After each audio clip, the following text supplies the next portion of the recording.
So, Johnny, are regulations driving crypto adoption? Well, it's somewhat ironic that crypto such as Bitcoin, Ethereum were initially championed as a way to make payments and get around regulations, not use the banks. You didn't need KYC and AML, things like that. And this sort of led to the notorious Silk Road website offering illegal drugs, guns, porn, and will quickly use cryptocurrency as a form of payment, as did those running Ponzi schemes or blackmailing organisations with cyber attacks. Thus, it was easy to see why cryptocurrencies were very much held in the same or very high degree of distrust and suspicion. But the US FBI cracked down on the Silk Road back in October 2013, briefly actually seized Bitcoins from them and became one of the largest holders of Bitcoins themselves.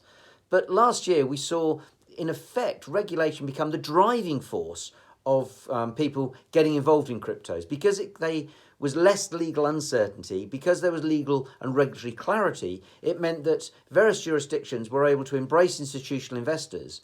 And we've seen countries such as Japan, Singapore, Switzerland, South Korea, and to some extent the UK, they've all enacted legislation, and that we now see thriving crypto trading communities.